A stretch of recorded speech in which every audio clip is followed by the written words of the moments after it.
1991 жылдың 26 наурызы. Таң ата салысымен 5 кішкентай бала үйден шығып енді қайта оралмайды. Олар жай ғана ойнауға шықты, бірақ олардың тағдыры бүкіл елді дүр сілкіндірді. Бұл Корея тарихындағы ең жұмбақ әрі қайғылы істердің бірі. Сонда бұл балалар қайда жоғалып кетті? Олар бір мектептің оқушылары, бір аулада ойнайтын дос-жарандар еді. Ата-аналары қарапайым жұмыс істейтін, көбісі зауытта немесе кішігірім кәсіппен айналысатын жандар. Балалардың есімдері: Учхоль Вон 13 жаста, ең үлкені, спортпен шұғылданатын көшбасшы еді. Ким Йон Гю өте мейірімді әңгімешіл бала еді. Пак Чхан Ин 10 жаста еді. Пак Йон Гю ол да 10 жаста ашық мінезді бала еді. Араларындағы ең кішісі Ким Чон Сик 9 жаста. 26 наурыз демалыс күні. Елде жергілікті сайлау болып жатқан. Балалар мектепке бармайды, ауа райы жақсы. Көктемнің алғашқы шуақты күндері. Олар ойнауға шығады. Бірақ бұл жолы олардың мақсаты кесіртке жұмыртқаларын теру еді. Бұл Кореяда танымал ойын болатын. Балалар тау-тасты аралап, осы жұмыртқаларды жинап бір-біріне көрсететін.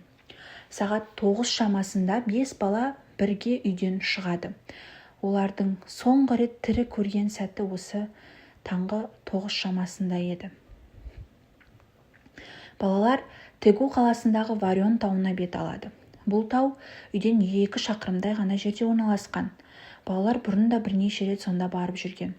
Кеш түскенде ата-аналары уайымдай бастайды.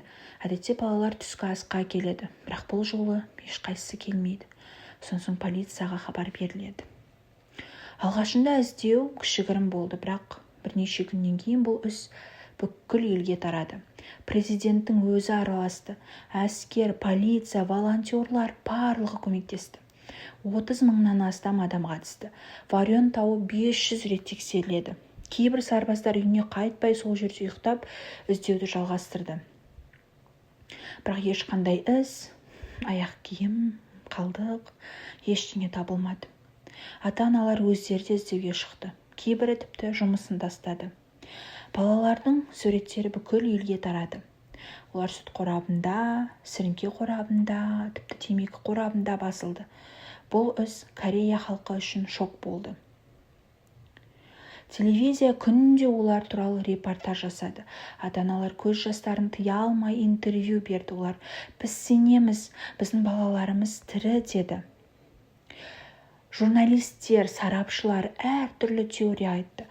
Балаларды біреу ұрлап кетті.